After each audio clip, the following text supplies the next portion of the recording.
Have you ever watched a drama and thought, that is just so crazy? But it's a drama, of course, that would never happen in real life. The drama Taxi Driver surprisingly shows a lot of scenes that were inspired by real life cases in Korea.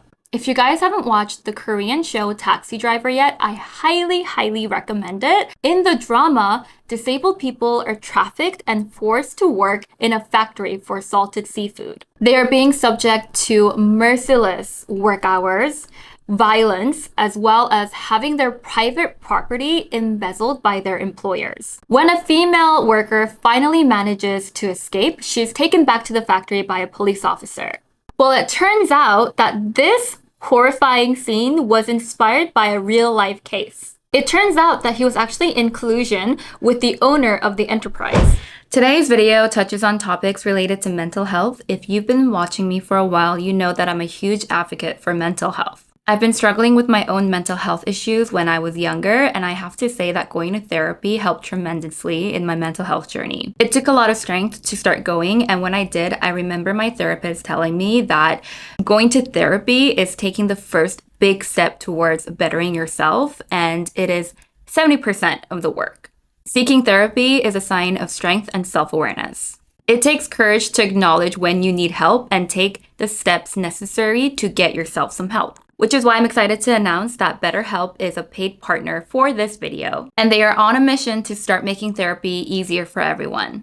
BetterHelp is a platform where therapists and their clients can communicate effectively and get the most out of therapy. Starting therapy is easy with BetterHelp. Fill out a questionnaire and you will match with a therapist. One of the best features about BetterHelp is that if the first therapist does not feel like the right fit, you can switch to another therapist until you find someone that you really connect with. They carefully make sure that the therapists on the platform are well qualified, and their customer support team is always there for you if you have any questions. If you're struggling and think that you would benefit from a therapy session, go click the link in my description or go to betterhelp.com/siennahong for 10% off for your first month of therapy.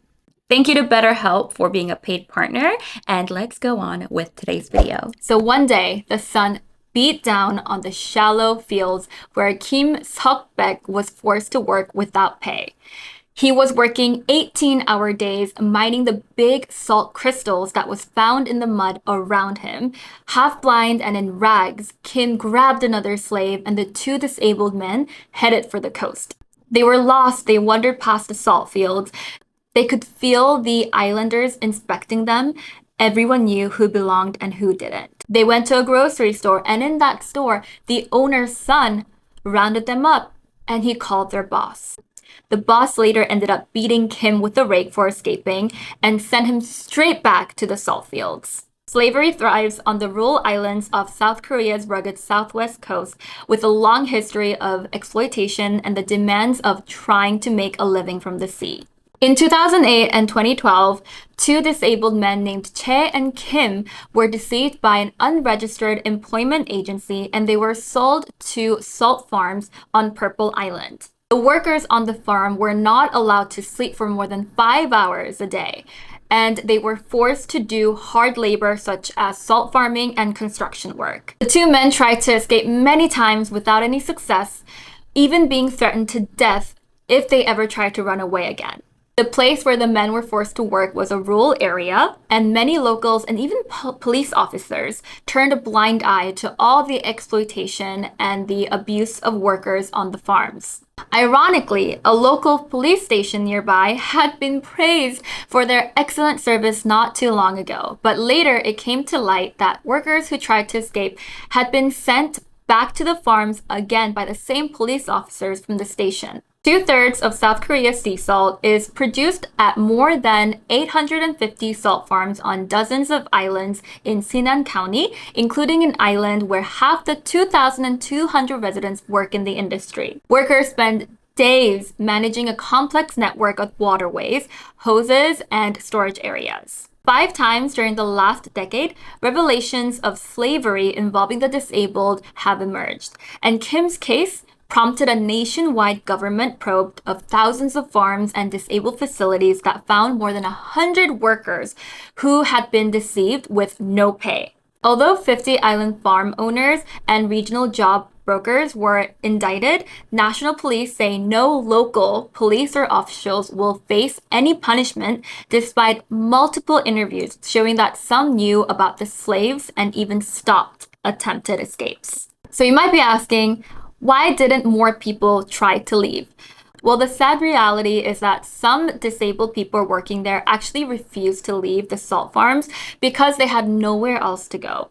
Several disabled people who had been freed said they will return because they believe that even the salt farms are way better to live than on the streets or in crowded shelters. In some cases, even relatives and family members actually refused to take back the disabled people.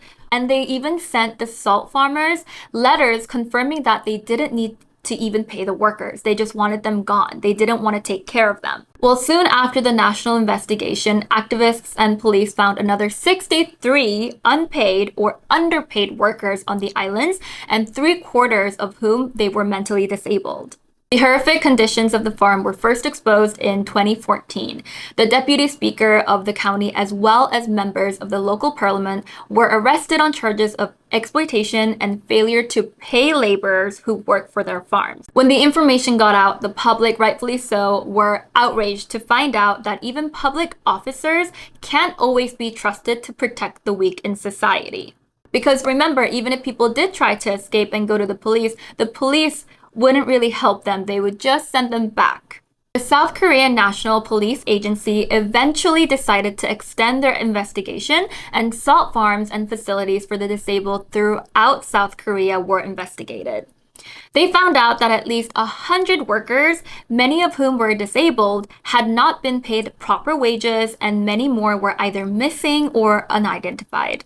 Other farmers even described themselves as providing a place for the disabled and homeless. So they said that they were doing them a favor. Hong Chi-guk, a 64-year-old salt farmer, said, "These are people who are neglected and mistreated. What alternative does our society have for them?" The night of July 4, 2012, Kim, who had been homeless for a decade, was sleeping in a Seoul station when a stranger offered him a place to stay and a job in the morning.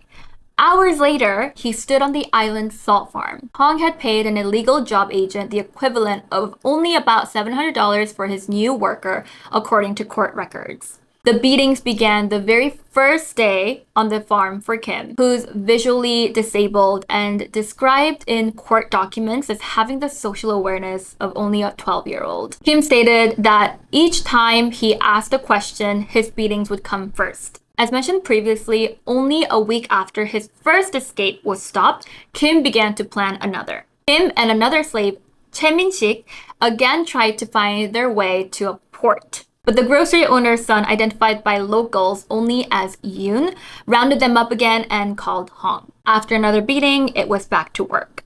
Hong was a very influential man. He was actually a former village head.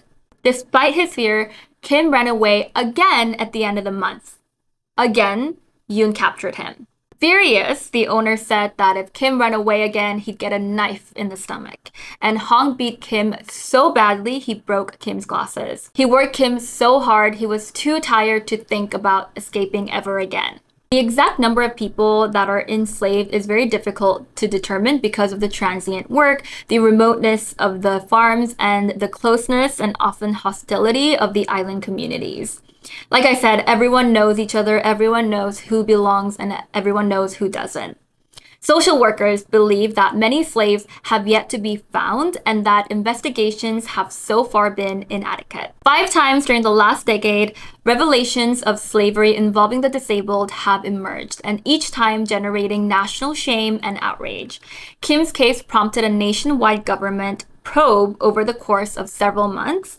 Officials searched more than 38,000 salt, fish, and agricultural farms and disabled facilities and found more than 100 workers who had received no or only a small amount of pay. And more than 100 workers had been reported missing by their families. Kim Gang-won, who is an activist who participated in the recent investigation, stated that if the first investigation was done properly, then pretty much everyone on the island should have been taken to the police station and been charged.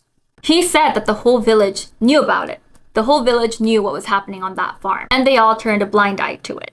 Provincial police have vowed to inspect farms and interview workers regularly, but people familiar with the island confirm that slavery is rampant.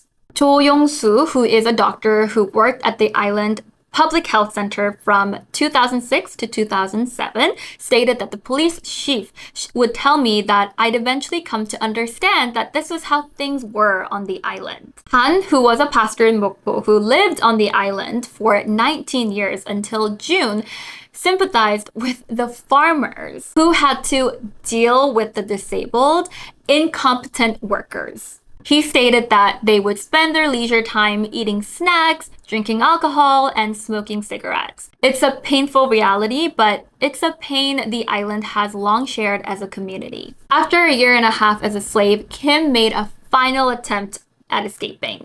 He managed to mail a letter to his mother in Seoul. Kim's mother brought the letter, which gave directions to the farm, to Seo Jae-gong, who was a police captain back then. Because Kim's letter stated that there was collaboration between the salt farm owners and the local police, Seo and another Seoul officer went to the island posing as tourists who came to buy some fish and some salt. They visited Hong's home while he was away and found the slaves sitting on a mattress in a room without any heat or any hot water. Seo said that Kim looked like a homeless person. Kim was so frightened but then relieved. He said, "I am going to live."